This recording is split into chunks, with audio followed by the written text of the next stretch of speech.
Today I'm coming to you with two hats on. First of all, I'm coming to you as the Executive Director of Inclusive Business Sweden, a Swedish-based organization that's enabling business to meet global development needs. So we work particularly with the private sector to develop sustainable and scalable business models with developing markets. And secondly, with my other hat, I'm coming to you as the investment matchmaking manager of Innovations Against Poverty. Innovations Against Poverty is a challenge fund that contributes to the fight against poverty and to protecting the environment. And it's through this that we've been doing a lot of work with investors and impact investors. So that's the context there. Just a little bit more about Innovations Against Poverty. It challenges the private sector to develop products, services, business models that can contribute to the fight against poverty and protecting the environment. It's funded by SIDA here in Sweden, managed by SNV with ourselves, Inclusive Business Sweden, and Bopinc as partners in that. And we're supporting, currently we're supporting around 35 businesses in Cambodia, Ethiopia, Uganda, and Zambia with both financial and non-financial support in the sectors of agriculture, water sanitation, energy, and ICT. And we're actually going to be onboarding new businesses to support in those countries and sectors next year. But the reason I'm making this introduction is because part of that program has been around investment matchmaking. So a lot of these investees have received a grant through the program, but we want to make sure that what they have and what they develop with the grant is sustainable and it is scalable impact in the long term. So we run, and particularly myself run, some investment matchmaking activities to ensure that our investees have the right equity or debt solutions to ensure the long-term sustainability and scalability of their initiatives. We introduce them to investors. We help them to become investment ready, to develop their pitch decks, and support them in the process to secure that investment so that they can keep surviving and thriving after the grant money runs out. So that was just a little bit of where I'm coming from, but I would like to find out who we have in the room and just do a quick poll to know what type of organization do you represent. And I'm going to start a poll which is going to give you 5 options, A, B, C, D, E. And you can let me know if you're a startup, an established business, an investor, an NGO, government, or another group, academia, other groups.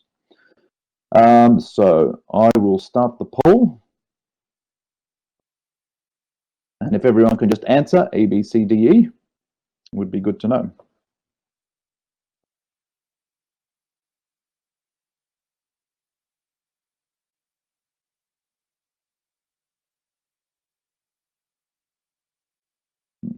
Okay, I think that's a good mix. So there's the poll results there. So we see that there's a fair few representatives from NGOs and governments, but quite a few startups and established businesses as well. Only one investor, so whoever that is, welcome. We'd love to get your input as well today, and some from other groups. Okay, it's good to know who's in the room. So welcome to everybody who could join us. Okay, so as part of the program for Innovations Against Poverty, we've been working with quite a lot of impact investors. And out of this, we really wanted to try to get a sense of, well, what do impact investors really want? What are they looking for from a business that approaches them, that convinces them that they are the right type of business for an investment? And so we interviewed 11 impact investors. You can see their logos here, and asked them that question very simply. What are you looking for? What's most important to you? There's obviously a long list of things that they consider as impact investors. But we really wanted to get an understanding of what is most critical. What do you look for to make that decision? They came back to us, so we had some very good discussions, and we've published the results of this in this guidelines document, which is what do impact investors really want, which is available through both Innovations Against Poverty and the Inclusive Business Sweden website. And so we found some interesting things, really, and we've basically called these the big five of impact investment readiness. So there are 5 key things that businesses are looking for. The first one is that they want to see that a business is having real impact, that there is a clear social and or environmental impact in their business model, that is actually going to have a clear social and environmental benefit. Secondly, a strong track record. So they're looking for businesses that have, first of all, managed to generate revenue. So they're not very interested in just sort of conceptual ideas in investing in, but a business that's managed to generate revenues, that have a good product market fit, and have an ongoing cash flow, often at least 2 to 4 years, with a positive progression. It doesn't mean you have to be profitable at the time, but it has to be heading in the right direction. And I should say that the 2 issues of real impact and track record came up as 1 or 2 for impact investors. Some impact investors said real impact is the first and then track record. Others said track record and real impact, but they often came up as the first 2. So they're really the 2 things that are most key there. Thirdly, a viable business plan, a clear vision, strategy, direction, something that is feasible, that's clearly articulated and is backed by the investment plan. So this is really that there is a thought about how to take the business forward, but that's clearly defined. Even if you've had a strong track record, you need to sort of know where you're going in the future, and that's what is also key for impact investors. The fourth one is the right team and the right leadership. So impact investors, like everyone else, want to have capable people to work with and to support. And a lot of impact investors say that getting into an investment with a business is a little bit like a marriage. It usually helps if you start by liking the person in the first place and liking the team in the first place. But also a team that is passionate, that's driven, that's capable, that can be flexible and solve problems. And I'd say the team doesn't have to have all the answers, but has to have the right attitude towards getting there. And then finally, solid and realistic financials, so that there should be a good basis for financial reporting, that the finances are properly managed, that they're transparent and ideally audited, and that the forecasts need to be realistic and achievable. So none of these made up numbers that are just out of this world, but something that is actually achievable. So they're really the 5 things, and there's a much longer list in the guidelines document, and we'll come to some of these things. But this is the 5 things that impact investors are really looking at. So we're going to take another quick poll of those 5 things. From your perspective, and I know some of you may have already approached investors, some of you may have not, but what do you perceive as being the hardest thing to demonstrate to an investor? Real impact, track record, a viable business plan, the right team leadership, or solid and realistic finances? What do you think is most challenging? I'm starting the poll now.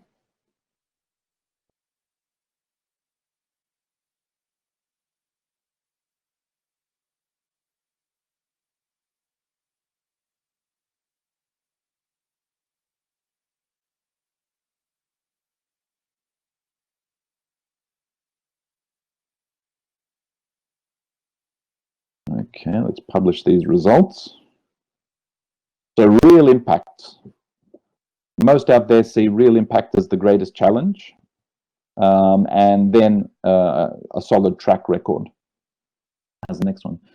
I think I could just open it up. Does anyone want to comment about that? About particularly, let's start with the first one about real impact. What makes it difficult to demonstrate real impact to an investor? If anyone wants to make a verbal comment, just put your hand up through the function on the left, and we'd be happy to hear from you.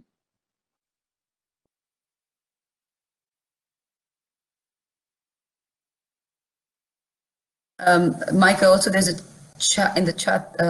Nick Williams says, as a startup, it feels as though track record would be a chicken and egg scenario. Yeah, I think that's definitely that's definitely key. And we know that with a lot of businesses, it's really difficult to get going, to develop that track record without getting the funding, without getting the investment. They very much call that the I don't know for those who are expression the valley of death. Before you've really proven yourself and you're really starting out as a business, if you are a startup, that's when you need the capital the most, and that's when it's the hardest to get to it. And this is a little bit where often grants have a role to play. One of the things we do through Innovations Against Poverty is provide grants that can help those businesses get through the valley of death and then be investment ready over the course of a few years to have that track record and to develop them from there. So it's definitely a chicken and egg situation. Try to keep an eye on the chat as well. Yeah, there's a couple more. Alfred says outcomes in impact is difficult to track. Chris says it's the feedback loop between business activity and the impact outcome. It can take 3 to 5 years in some cases. Yeah, absolutely. And this is really where a lot of businesses want that want to see that track record. Even if there's a good business model, a good concept, even if it's had early stage success, I should say that most of the approaches we've made, the matches that we've made to investors, when they've looked at a business, the most common comment is they're just too early stage. They're just too early stage. Yes, great business, good people, good concept, solves problems, but it's just too early stage. And we see that again and again, and that is challenging. When you are too early stage, you have to put in those years, and you have to get through those tough times in order to get to that point where it's very where you're open more to investment. Would anyone like to make a verbal comment while we're on this question?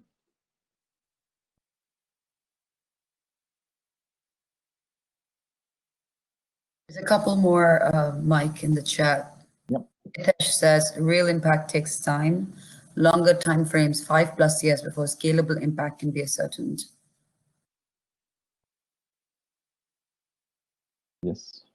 There's another comment. Sometimes there's a disconnect between the impact objectives metrics that investors, who are typically foreign, are interested in, and the impact that entrepreneurs are able to achieve and measure.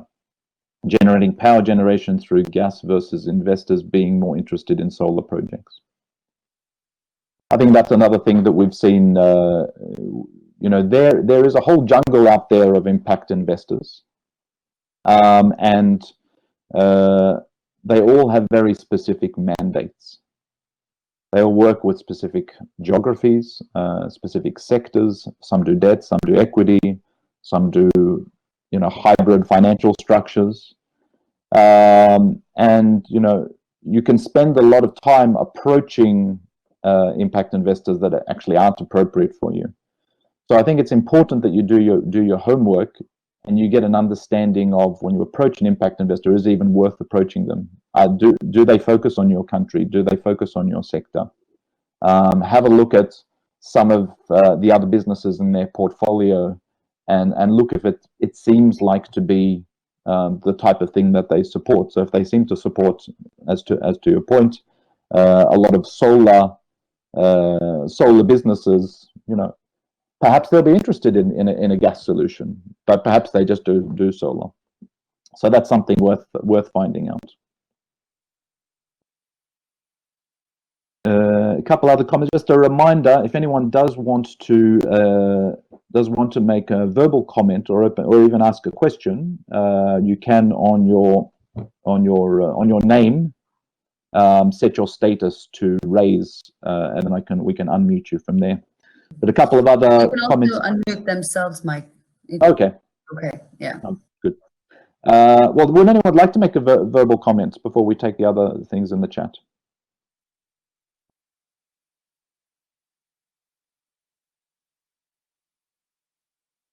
Everyone's a bit shy this morning or afternoon or wherever you are in the world. I'll read out another couple of comments and we'll move forward. So many financiers claim to be interested in innovation, but when it comes to opening the checkbook, suddenly they want to know why nobody else is doing this. Yeah, absolutely true. And I think that innovation is a good point, but is nice to have. I think that what investors are looking for more than innovation is this kind of competitive advantage. We call it the unfair advantage. So what does your it doesn't have to be something completely different, but what does your business do or have which is different from other competitors in the market? And so that innovation doesn't have to be very extreme. And what tends to happen is that, there are a lot of startups who are very strong in innovation but haven't got the track record. And when you have the more established businesses, they tend to be less innovative, but they have something. They have a special ingredient that makes them interesting to investors. Then Tyrone said, I feel if the organization is doing really impactful work, it becomes evident. However, when we try to show the impact, that's where things become difficult to a lot of people. Yeah, I think that's actually true as well. What you need to do as part of that in demonstrating the impact is make sure that you have, I think a lot of you would be familiar with a good theory of change, so that you can make a clear connection between the activities you do in your business, how that contributes to outcomes and to impact, but also the right metrics in place so that you can measure that impact. How many people you're affecting, to what extent are you reducing carbon emissions, and so forth. Those things, they're not easy to measure, and particularly for a small business, they can be costly to measure, but they're important to have when you're going to an investor. Okay, I think we have Ali who wanted to say something. Is that right, Ali?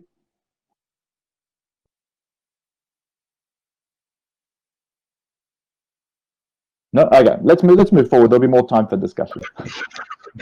Ali?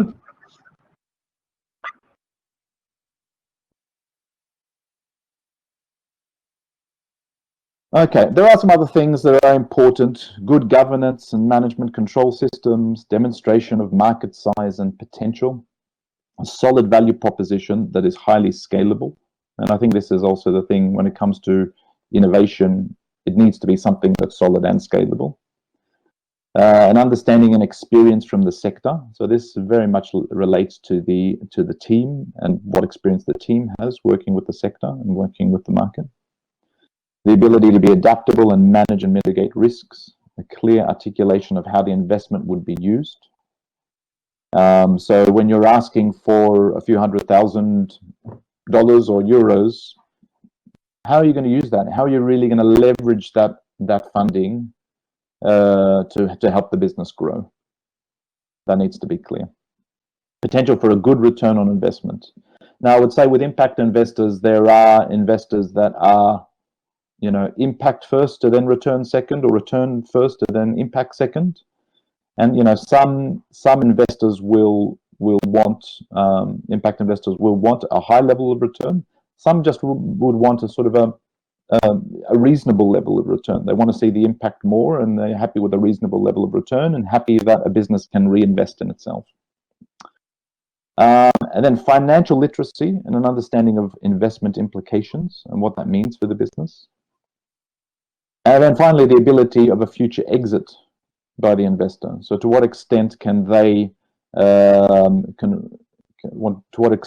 actually leave in a few years and get their investment back? What are the options for doing that? there are some of the other things that are seen as being important.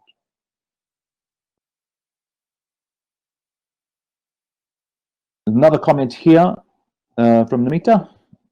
Investors might also be interested in understanding the company's team dynamics to be sure that the team can carry the business forward without conflict, but it's often difficult to demonstrate this genuinely.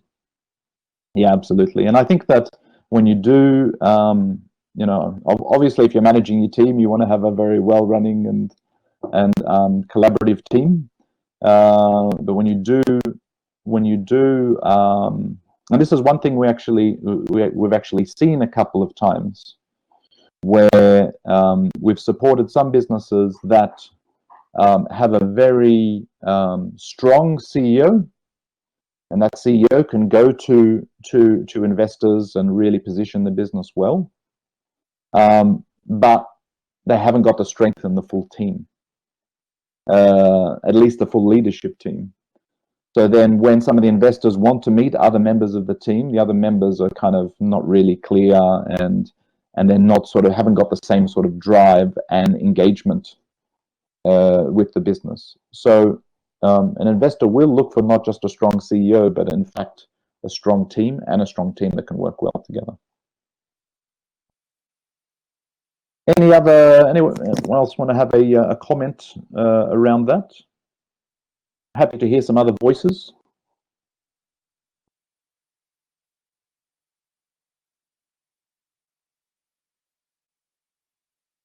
No? Okay.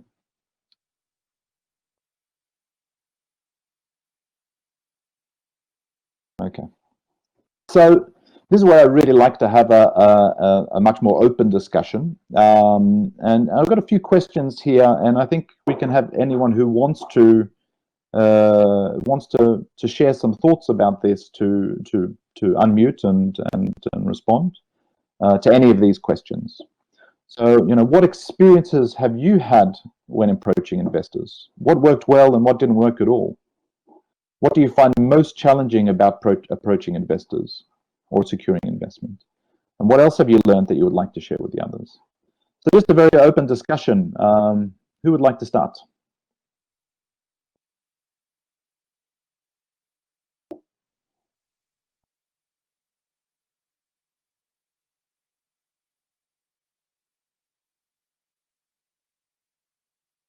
There is another question in the chat, Mike. Yeah, I can take that. So it was from Mitesh. What stage of the business do most impact investors find attractive to invest in? Well, I think that really they're looking for businesses that have had a kind of as I said, at least a 2 to 4 year track record, which means not only have they been in business in that time, but they've been generating revenue and cash flows over that period. So that they're not conceptual, that they're not just starting out and starting to get into the market, but they have that track record. So that sort of 2 to 4 year time frame is a typical where investors are interested. Obviously, if they've had longer than that, that becomes more attractive to investors.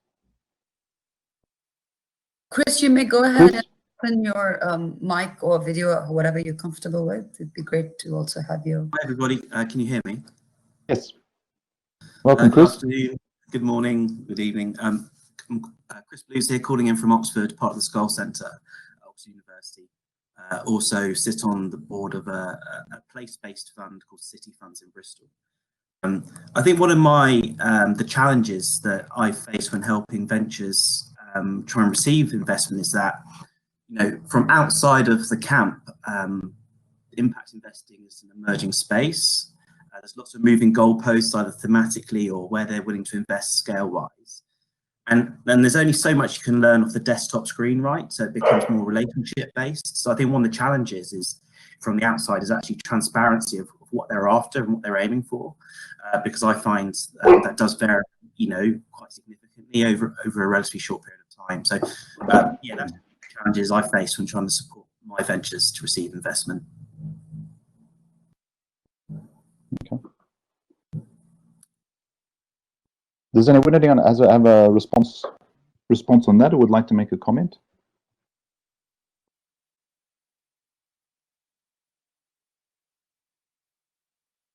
I mean, I do agree with you. It is a space that is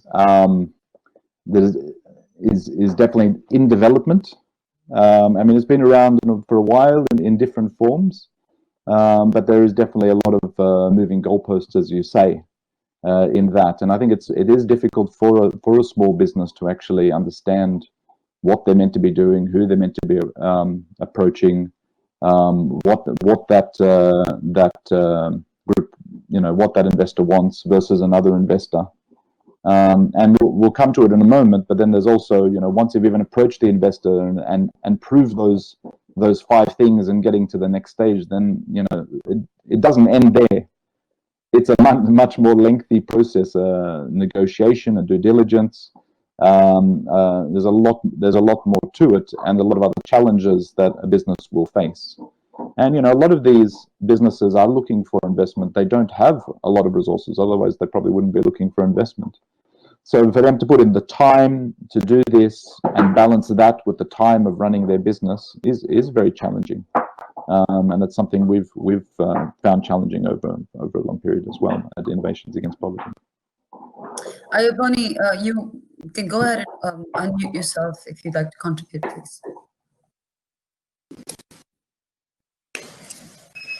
Hello, thank you. And thanks, Chris, for that question, and Mike for the answer. Insightful. So my comments are really around, well, first that was raised about finding good teams, and also the questions that are on the screen right now for the open discussion. So what came to my mind when you were talking about teams is how I find that there seems to be, sometimes not as much objectivity in determining what makes a good team. And so sometimes it could almost feel like, dating and just unclear, where an investor just says, I like the team or I don't. And I think perhaps incorporating more structured frameworks into just identifying that investors really want to see in the team, and also making that as public as possible so people kind of just don't waste their time. I think in the same way as what Mike had referred to when I typed out the comments around, there being a disconnect between the impact that entrepreneurs are making or measuring and the impact that investors want to see. And Mike had said that people tend to be quite clear on what it is that they want to see in terms of impact. So I think in the same way as well, where people can be just clear on what they want to see in teams, it kind of removes the impact that, for instance, bias can have, or things that really don't add value and are more subjective evaluating a team. So both on that. Before I kind of go on into thoughts I have on the open discussion, I don't know if there's something that you want to see as well. Yeah, I think that I'll go back to the previous point around teams, is that saying that a lot of investors have said it's like a marriage.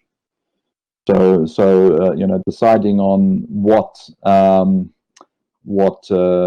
investor wants from a team is probably just as easy as asking what a person wants for a husband or a wife. It varies a lot, but I think that we're gonna come to a few things around a few points and a bit of feedback and advice from investors around the due diligence phase. And this is actually when the investor really gets to know the team, and some of the things that they're looking for at that stage. Because at the early stages, you're just doing, you might be a CEO and someone else from the team making a pitch, and you might be putting up a profile of your team and so forth. But it's at the due diligence team where the investor starts to work with the different members of the team and meet with the different members of the team. And that's really when you obviously need to make sure people are prepared. But I think a few of the key tips that really came out there was, just acting professionally and in a driven way. Like even if you're asked for some documentation, which during the due diligence process, you don't have to have that documentation ready for them tomorrow. But if you send them an email saying, you know, we want to revise this, is it okay if we get back to you in 2 weeks? They'll appreciate that. What they won't appreciate is if they don't hear back from you for 2 weeks. So it's just these small things about sort of building that relationship, because that's what it has to be. It's about building this relationship. If you don't develop a good relationship in that shorter time frame, they're not going to want to invest in you and work with you for 3, 4, 5, 6, 7 years.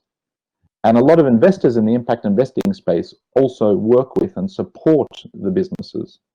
They're not just putting their money there and walking away. They're supporting the businesses, they're partnering with the businesses, they're helping them to scale, which is a huge benefit. But that's also why they're very cautious, because in addition to the money they're putting in, they're going to be putting in their time. So, you know, in the guidelines, we have some advice and tips around how you need to behave as a team.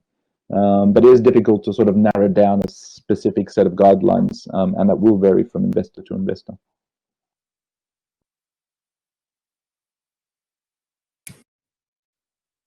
Thanks for that. I think I might have missed it, but it'd be great to get access to the guidelines, because I don't think I've seen that, like a link or something. Yeah, we at the end we're going to share some links with all of you. Okay. Yeah.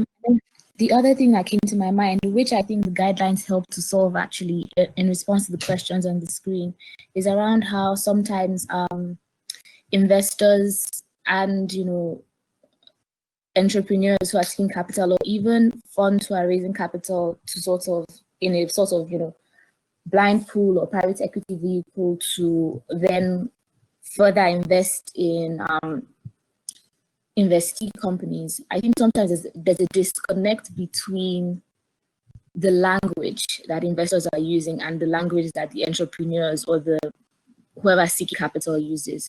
So when you mentioned, you know, theory of change, for instance, I've worked, you know, to raise capital for a private equity fund vehicle. I've worked to raise capital for entrepreneurs, sort of third party in an advisory role, and also worked to raise capital for enterprises that we developed sort of in a business incubation capacity.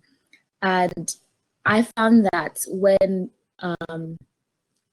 investors were using certain terms such as theory of change or logic model in a specific segment of the market, I think perhaps like more mid-sized enterprises or deals, and also specific sectors. So perhaps outside like really early stage tech VC type deals, there wasn't as much guidance for people to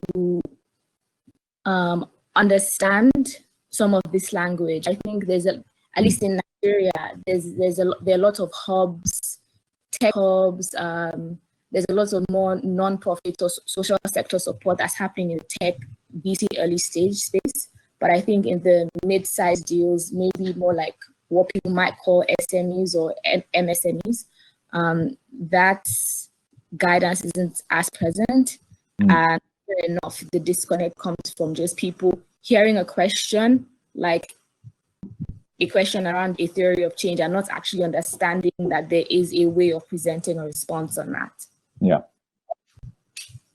Yeah, I think so, and I think it's also very different between, you know, I mean, we're very much focused with this work on impact investors, and that's what this session is about. But it is also very different from traditional investors. I mean, traditional investors might not even know what a theory of change is, or care.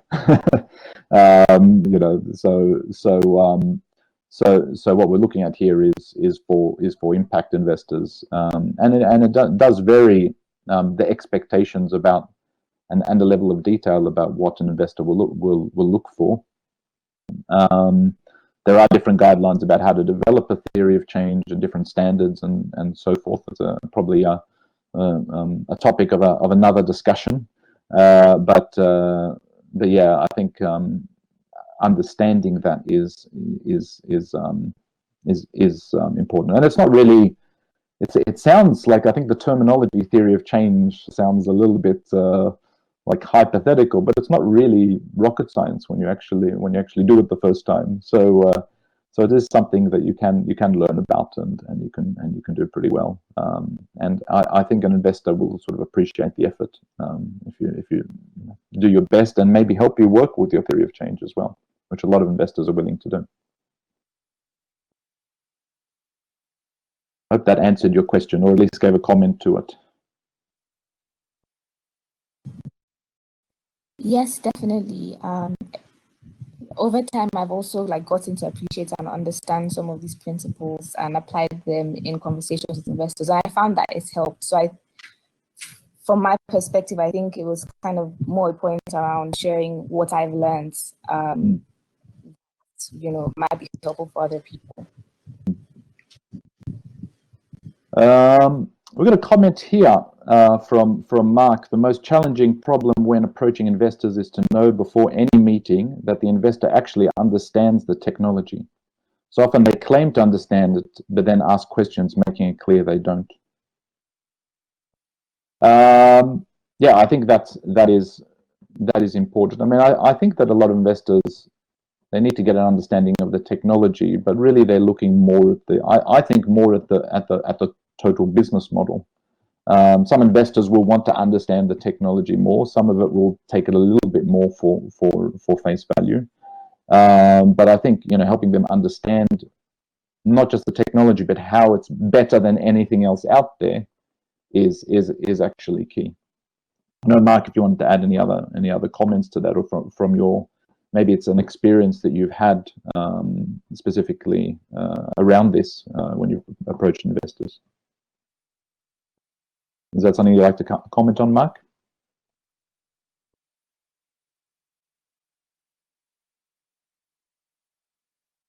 You can see he's typing. Great. Okay, just unmute yourself.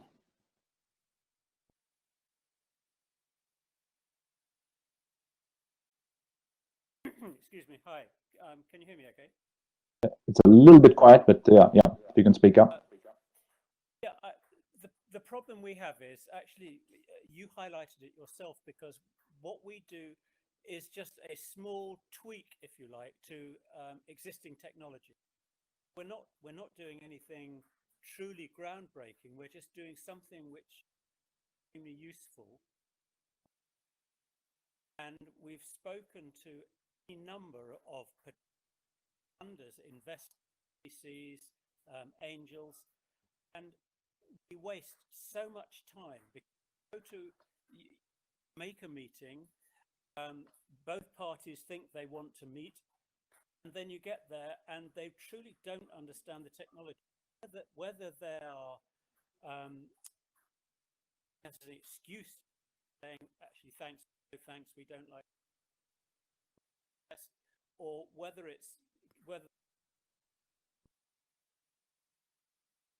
of times we've been asked us. Yeah, I think you're dropping out a little bit, Mark. I think I got your point. If I can respond, and then you tell me if that's a fair answer or not. But I originally come from Australia, and we have an expression there, which is you've got to sell the sizzle, not the sausage. Which means that yes, it's good to get for an investor to get an understanding of the technology, but I think what you need to do is basically, when you're pitching to them, sell the whole package. Because a lot of investors, they're not technology experts, but they understand what makes a successful business model. And so it's about selling the whole business model, how it works, what partners you have, what customers you've had, what traction you've got, and being very clear around the investment as a whole. The technology you can work on later. The technology you can kind of later on say, we're happy to share more information around the technology, but they need to see that the total business model is sound first, and that's what you've really got to sell on. So I don't know, you dropped out a little bit, so I don't know if I got the second half of the question, but I hope that helps to answer.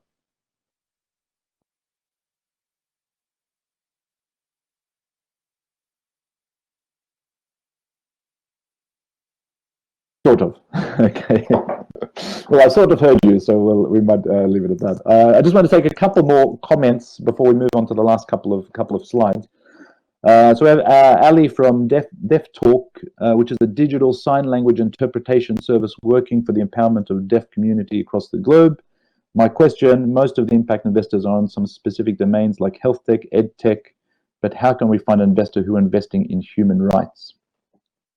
Yeah, I think that's challenging, and you know, I would even argue, and this sounds bad to say, but I don't think investors invest in human rights. Donors may invest in human rights. So then, if you're looking for a really purely human rights approach, I would go to a donor and try to get a grant. But the investor will invest in a solution, and I think that what you have. I mean, I don't know. It doesn't neatly fit into like the health sector or the ed tech sector, but it is a tech sector, and there are some investors that just invest in technology businesses that have a social impact. So I don't think you need to find one investing in human rights, but look for an impact investor that invests in particularly in technology. There are some out there, and it's in those, but. You know, a lot of impact investors will expect that you respect human rights in your business model and that you're responsible in that way, but they won't invest in that just purely human rights. There has to be some sort of solution, and it sounds like you've got a solution there, which is relevant to many. I'll just take this last one. After checking the portfolios of investors, this is from Umut, I realized that some investors mostly invest in projects like e-commerce, mobile apps, requiring low investment and less time to achieve break-even point. But on the other hand, there's also some projects, let's say, operating a smart city concept that may need extra infrastructure that require high investment. What would you recommend for such startups to keep going?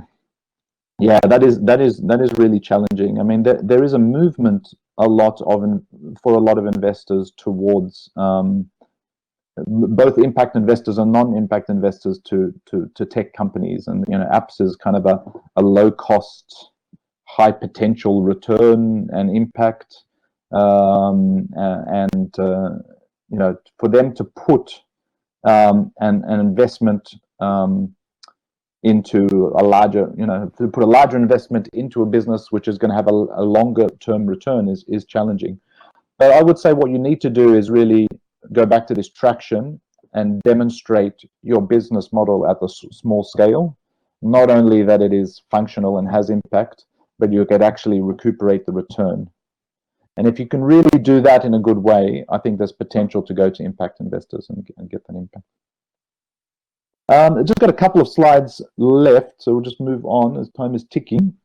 Due diligence. So once you've approached the investor and they like you and you've started to have some conversations, they're going to be going through a much larger due diligence process.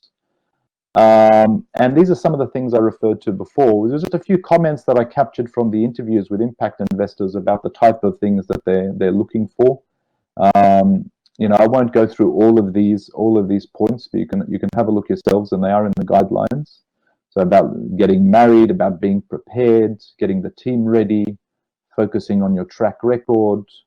Don't overpromise. This thing came up again and again. Don't say you're going to do something when you're not. Don't make large claims that you're not going to be able to deliver on, because that will be found out. Be clear about what you want. And I think also something about this bottom left comment, it's a two-way street. So if you're getting into a relationship with an investor, make sure it's an investor that you want to get into a relationship with. It should be a partnership. You know, it's not, you should be liking them and wanting to work with them as much as they like and want to work with you. So you also have to assess the investor, because just because they offer you an investment, it might not actually be the right investor for you. So make sure you consider the investor carefully. So there's a few points there, and a lot of that is around the relationships and being able to respond to things professionally, be realistic, be responsible and ethical. These things are very important to impact investors.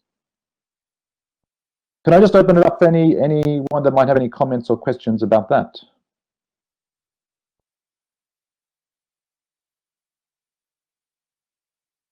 well, can I ask if anyone's had a due diligence process that's either gone well or hasn't gone well, and what do you think the reasons behind that were?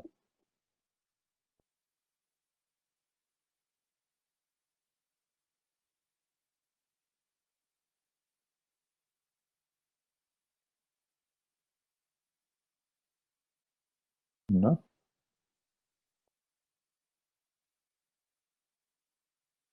No comments there? Everyone's being a bit shy. Okay, that's okay. Okay. We can go to the next. Okay, finally comes a little bit of the dessert, if you like. We want to share a few tools and tips for becoming investment ready. And there's three things I'd like to share with you, which are kind of useful and will hopefully answer some more of the questions you have. One is, what do impact investors really want? Now, we have, I just have here our website address and the Innovations Against Poverty website address. I didn't want to put a very long link in case anyone needs to write it down, but if you go to our I put it on the, sorry, Mike, I put it on the shared notes, so they're clickable. Yeah, okay, great. So through our web address, and it's in the bottom of the About Us page. Through Innovations Against Poverty, it's in the Resources page. So if you want to navigate to that guidelines doc, it's very, very simple. It's only, I can't remember, like 5 or 6 pages. So it's very easy to follow and very much like a tick box approach to impact investment. There's another inclusive business checklist here, which is your business investment ready? And you'll find that through the Inclusive Business Action Network's website, inclusivebusiness.net. In that website. And then finally, we have the Social Finance Academy. Now, this is a very good platform. It's a free tool which has both checklists for signing readiness, for impact investment readiness, but it also has a very good training course, online training course, which takes you through everything from, starting to think about approaching investors and what sort of investment you might need, to selecting investors and finding them, right through if you like, a 17-step process from, your little bit of your early stage business development up until signing contracts and increasing the capital in your business.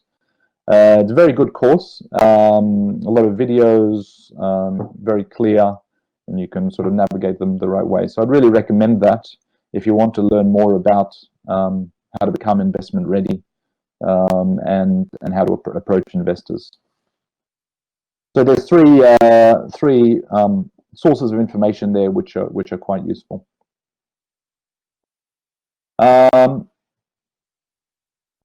Okay, but that's really it from our end. I'd like to say thank you to both the BCTA team and to all of the participants here today for having us join. Happy to have this conversation with you. We do have 5 minutes. If there are still any outstanding questions or comments, I'm happy to use that time to have a further discussion. But otherwise, you can find more about Inclusive Business Sweden and Innovations Against Poverty through the links there, as well as my email address. It looks like Chris has a question. Hi everybody, can you hear me? Yes. Great, another one from me, I'm afraid.